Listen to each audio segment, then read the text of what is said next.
Bueno, pues vamos a continuar con la segunda parte. Son tres partes con el propósito de que ustedes se adentren un poco más en nuestro quehacer como artistas plásticos.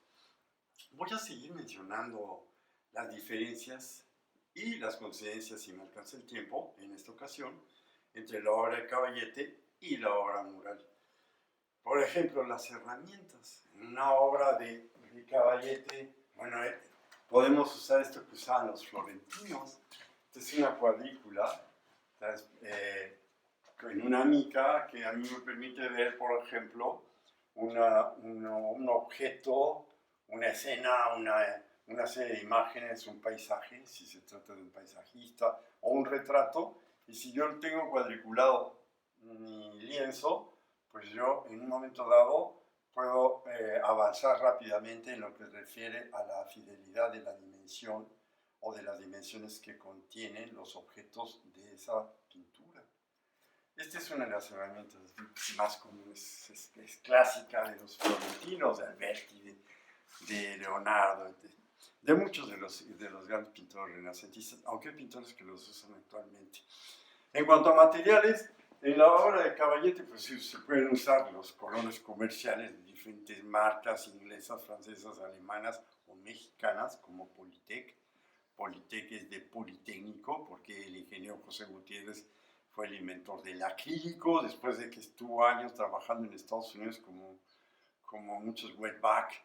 Él calafateaba los barcos, se dio cuenta que el acrílico podía ser un buen vehículo para hacer los colores, y así se inventaron los colores Politec. Y el nombre Politec viene porque en aquella época se había creado el Politécnico Nacional, el instituto, y con muy buena visión el director le dio al ingeniero Gutiérrez un lugar para trabajar y hacer experimentos. De hecho, el mismo David Alfaro Siqueiros trabajó un rato con José Gutiérrez. Y esos colores siguen existiendo. Bueno, se pueden usar polvos, por ejemplo, arena, polvo de mármol, o algunos o silicatos para crear texturas. Se puede usar el graffiti. Yo utilizo ahora mucho la técnica de graffiti en los cuadros actualmente. Y con respecto a los colores, no solo uso yo colores comerciales, yo produzco mis propios colores a partir de pigmentos minerales, que más al rato se los voy a mostrar. Pero en cuanto a las herramientas que se usan en el caso de la obra mural, pues es diferente. Bueno, obviamente, herramientas en el caso de la obra Caballete, bueno, pues la espátula o el propio pincel o la brocha, si ustedes quieren.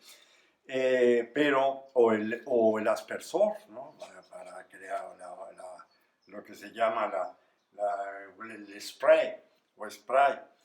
En fin, pero en la obra mural es diferente porque la dimensión y la incapacidad de abarcarla psicomotrizmente en función de mi limitación antropocéntrica, entonces hay que usar ciertas herramientas. Por ejemplo, esto yo lo he hecho aquí, lo he fabricado aquí, y esto que parece una tijera, pues sirve para medir distancias rápidamente sin usar el metro. Ver si, por ejemplo, una figura es proporcional en su dimensión, ¿no? Si es fiel a una dimensión natural o a una dimensión de un proyecto que yo he hecho a escala. Entonces, para una pequeña medida, yo puedo utilizar esta parte, pero para otra enorme puedo utilizar esta otra. Ahora, si tengo que usar círculos o semicírculos o bóvedas, pues hago uso de un compás. Vean ustedes este compás, es maravilloso. Este es antiguo, este compás tiene más de 100 años. Ven el alcance que puedo tener. Este sería el radio de acción. Es enorme, pero para un mural enorme, esto es muy útil. La otra herramienta, bueno, que también la he fabricado aquí, es esta para hacer elipses. Vean ustedes esto. Vean la cuerda, ven ustedes que aquí hay 2 tornillos y del otro lado 2 armellas. Son como los centros de una elipse. Si recuerdan ustedes la geometría analítica, la elipse tiene 2 centros, que son como nuestros ojos.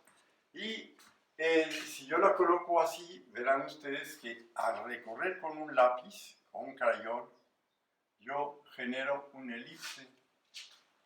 ¿Sí? El eje Los ejes aquí son iguales estos dos, ¿verdad?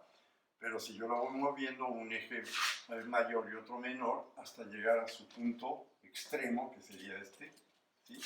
Y luego puedo continuar. Bueno, lo voy a hacer aquí para que lo vean. Así puedo continuar y fabrico yo mi elipse. ¿Por qué tiene diferentes orificios? Bueno, porque puedo cambiar los tornillos y las armillas para hacer una elipse diferente, ¿sí? Hacer diferentes tipos de elipses. Ahora, el otro elemento importante como equipo, pues es el andamio. Ustedes ven este andamio. Bueno, este a partir de una de estas escaleras comerciales, yo le implementé estos tablones y por aquí yo puedo trabajar en varios niveles. Lo utilizo para hacer los murales.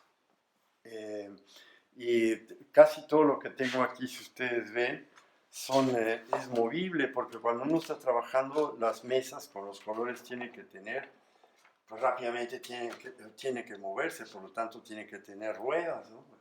No voy a arrastrar los elementos. Ahora, yo les hablaba de los colores.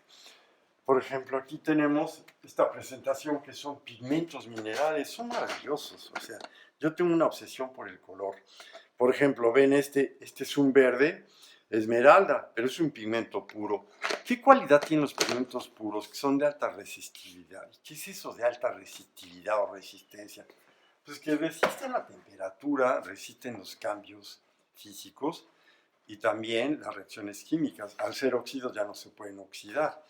La mayoría de los pigmentos son óxidos, o sea, óxidos de cadmio hay, por ejemplo, el amarillo, el anaranjado o ciertos tipos de rojo. O bien lo que llaman rojo, que no es un rojo, el óxido de fierro, que es un color de rumbre. O bien algunos silicatos molidos que dan lugar a los ocres, a los grises. O bien, por ejemplo, el óxido de cobalto, que da lugar al azul, o bien un sulfato de cobre, que da lugar, o el óxido de cobre, que da lugar a un azul turquesa o a un verde. En fin, yo empleo estos pigmentos minerales y los mezclo con un solvente. El solvente o vehículo, pues es el acrílico. Pero a estas alturas, pues yo produzco mi propio acrílico, que la verdad es muy bueno comparado con el comercial. Yo lo hago a partir de un adhesivo comercial. Le añado a eso glicerina y un poco de polvo de almidón en una concentración determinada, en una fórmula determinada, y eso me sirve como vehículo para producir mis propios colores y a su vez mi propia paleta. Con respecto al acabado de los murales, bueno, afortunadamente ahora existe una serie de acrílicos que absorben el 98% de los rayos solares o ultravioleta. Yo aplico, por ejemplo, a los murales y a los cuadros, muchas veces, lo que se usa para los aviones. Es decir, ustedes se pueden imaginar un avión que va a 10.000 metros de altura, que está en contacto con temperaturas de 60 grados bajo cero, pues ustedes ven esas estampas de los aviones que están bien. ¿Por qué? Porque tienen una cubierta que protege el color para que el color no se degrade. Yo lo uso al final de cada mural, le aplico una serie de capas. Finalmente, les diré en esta segunda ocasión que el barnizado de un mural o de un cuadro no se barnizan así, ¿no? Se barniza en cruz, un poco como pintaba Picasso. Picasso pintaba en cruz. Es decir, cada artista tiene una manía para mover la mano, la psicomotricidad. Desafortunadamente ahora en las escuelas de arte se ha perdido todo ese conocimiento maravilloso. O sea, ¿cómo emplear un lápiz? Un lápiz tiene N formas de técnicas de ser empleado, igual un pincel, pero muchos, incluso pintores, no conocen esas técnicas. Bien, me despido y estaré con ustedes en una tercera sesión.